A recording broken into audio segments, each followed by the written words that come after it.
Welcome back to another book review, everybody. In this particular video, we are going to do the Last Hours trilogy. Now, this is a trilogy that is related to the Infernal Devices and the Mortal Instruments videos that I've done, but also we're hopping back into a different time period again. So, Infernal Devices takes place in the late 1800s, and Mortal Instruments takes place around the late 2000s, like 2007, all that good stuff. The Last Hours trilogy takes place in the early 1900s, and it's also the most recently written trilogy by Cassandra Clare. And it's very interesting series. So you're actually following the storylines of Tessa and Will's children. If you know how Infernal Devices ends, then you'll this is basically where they went from there. So we're back into, London, United Kingdom again, and we're seeing all the different challenges that her children are having to go through. You have James Herondale, which is a character that I think gets name dropped a couple of times in the Mortal Instruments series, if I remember correctly. Because Will Herondale, his father, certainly gets name dropped a lot. Even his initials pop up several times. But, they're basically coming of age in this trilogy, and James is trying just to figure himself out. He's not very well beloved, but not really hated amongst Shadowhunters either. But they are kind of wary of him because his mom being, half warlock and half Shadowhunter, which has never been seen before, and the mystery of who her demon parent is, her demon father, if you will. And he also inherits some unique downworlder associated abilities through this whole genetics thing.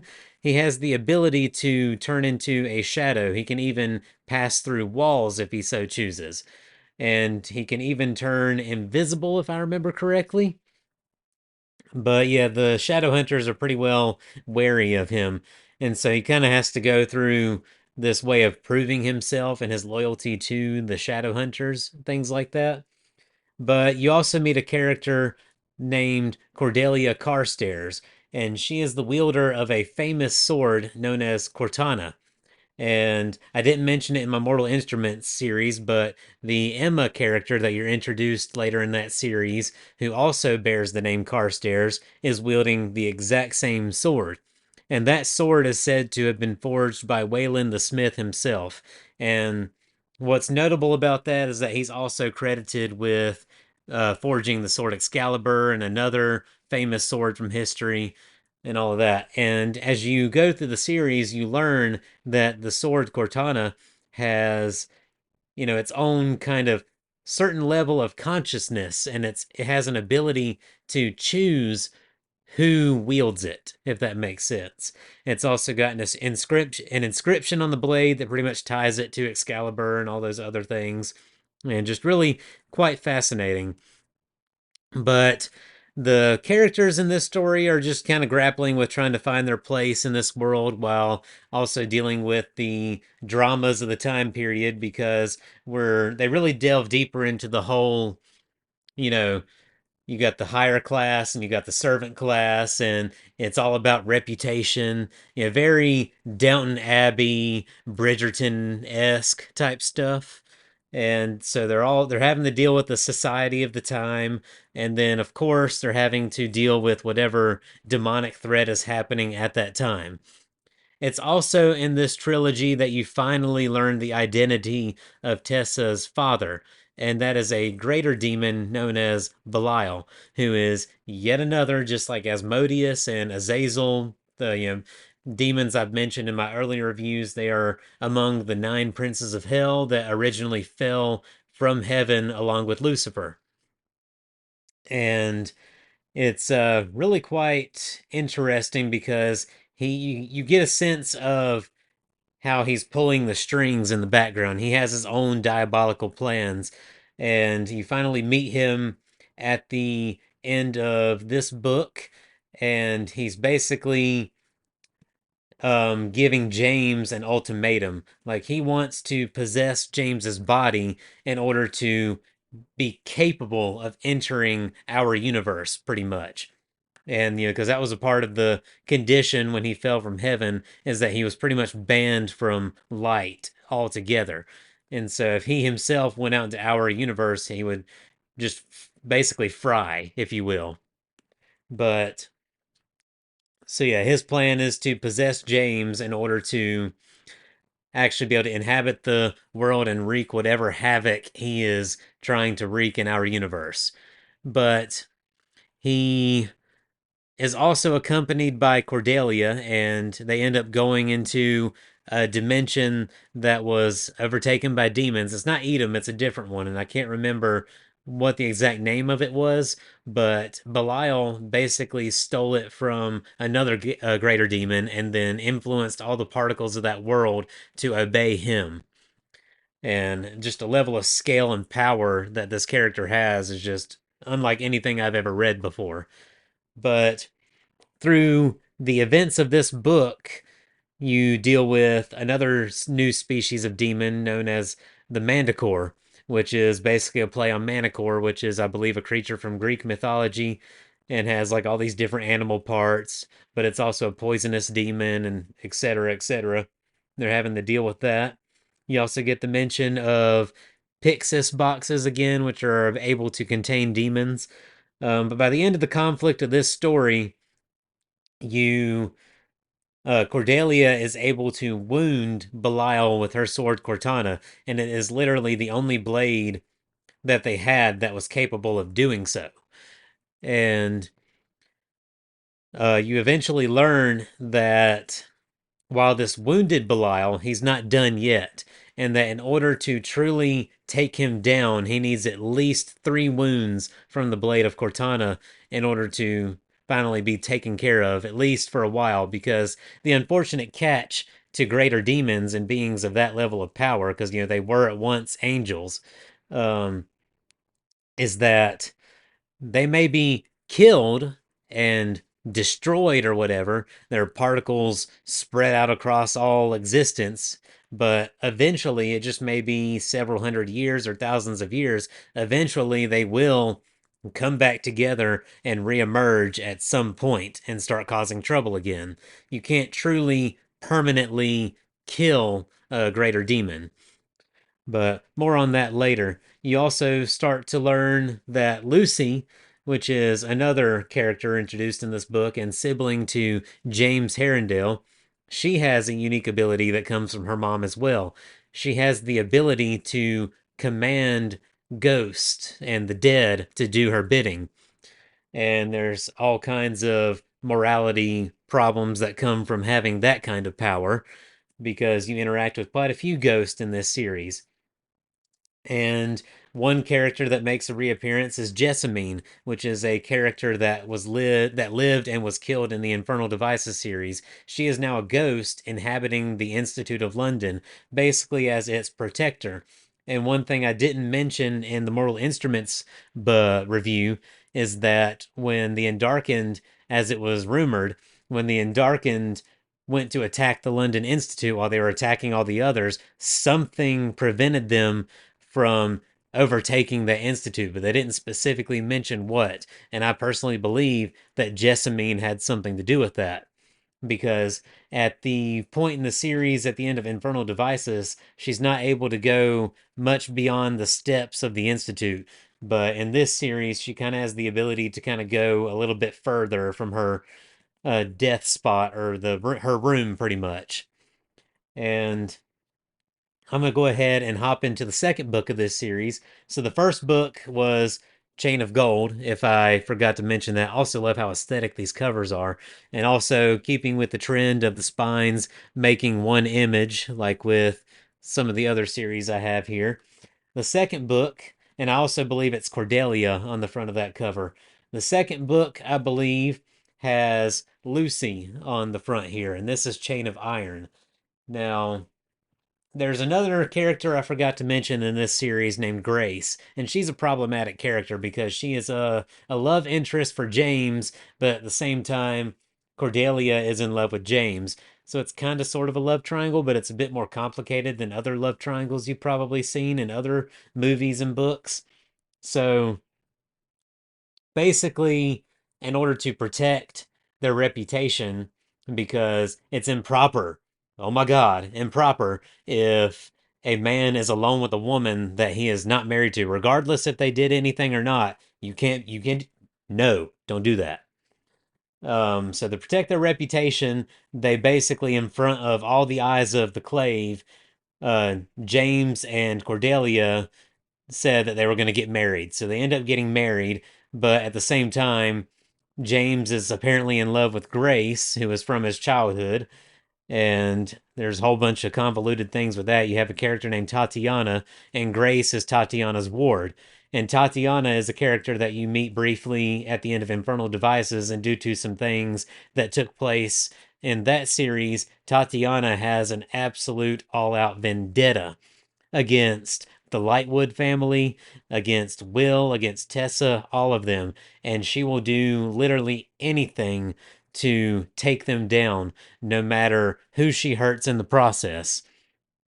And so Grace is pretty much at the command of Tatiana, and she's having to do her bidding. And through some convoluted dealings of Tatiana, Grace has been given the ability to control men. She basically utters this phrase and tells a man to do something, and against his will, he will do it no matter what. And the key issue with that is not only the morality base of it, but James is actually somewhat resistant to her ability. And the reason for that is because the ability came from Belial, but James is also Belial's grandson. And so they had to kind of back up and punt. And so they basically tricked James into wearing a bracelet that allegedly belonged to Grace, but it allowed James to be further put under Grace's control. And there's obviously a whole bunch of problems with that. But at the same time, you start to see more of a connection being built between Cordelia and James, and that has its own effects on the magic that Grace has at her disposal. And sometimes, I'd say probably every time, love is stronger than magic. So there's quite a few different things that take place where um our bad guys look like they're going to succeed, but then they don't because of something that was always there and existed from the beginning. Kind of similar to Harry Potter, certain aspects of that love storyline. And before I hop into this third book, I'm gonna point out a couple of details here. There's a sword on the front of the cover that Cordelia is holding. That's the appearance of Cortana right there. And in this book, you see Lucy holding a locket. Now, that came from another character we're introduced to as a ghost, but this ghost has the ability to become solid to a degree, I believe. And within this locket contains his last breath. Now, he is the actual biological son of Tatiana, as it turns out. And basically, through her dealings, she caused inadvertently him to die. And I won't go into all the details associated with that. But she contained his last breath in that locket in the hopes of raising him from the dead at some later point. But Lucy basically becomes obsessed with helping Grace in order to bring back, this kid to life. And Tatiana has her own way of trying to get that accomplished as well, but so far nothing has been successful. But at the very end of that book, Lucy does something with her ability, and it has an effect. And I won't go into detail as to how effective that was and all the ramifications it has, both with, the perception from their fellow Shadowhunters and then some. But it was a very shocking ending to it. But obviously, this book was setting up everything that happens in the final book here, and that is Chain of Thorns. Now, I was impatient and I could not wait for the paperback to come out for this. So I just went ahead and bought the hardback because I just wanted to see how this story ends. And while this particular series may be my least favorite, as the thumbnail might have implied, it's by no means a bad story. But I kind of got the feeling that Cassandra Clare has written so many of these particular books that she's kind of starting to maybe possibly run out of a little bit of exciting material here and there. Not saying that it was a bad story at all, but yeah, you kind of get a sense that things are starting to dry up a little bit because it kind of took me a little bit to get through this one, and not just because it's a super thick book, but yeah, everything's coming to a head at this point. At this point in the story, Belial has been wounded twice, and he is trying to figure out yet another plan. And this one actually involves the Silent Brothers and the Iron Sisters.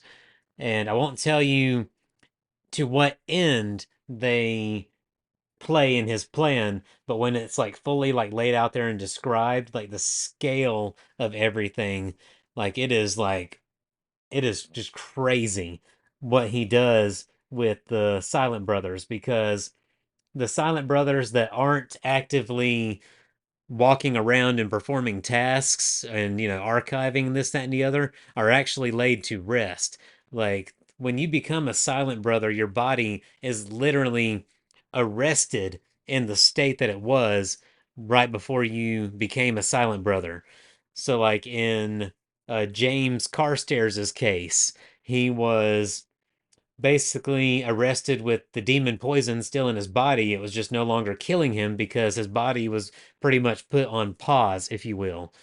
And so, and you'll see how his character finally becomes full circle at the end of Mortal Instruments, which I felt was a just such a nice, direction for his character after everything that happens in Infernal Devices. But the Silent Brothers that are laid to rest, basically, they leave their bodies behind in their arrested state because they no longer age or anything like that, but their souls leave their bodies and basically venture out and explore whatever there is to explore beyond us. But they do have the ability at some point to return to their bodies if they so choose. And so there are special tombs that these bodies are placed in, basically for storage of these bodies. But yeah, everything comes to a head again, and we're yet again at another almost world ending level of threat here. Belial seems to finally be getting what he wants. He seems to have finally come up with a masterful enough plan to accomplish his goals and to be able to exist in our world. And honestly speaking, and the scenery was just phenomenal, by the way, of this particular, diabolical end of the world apocalyptic scenario.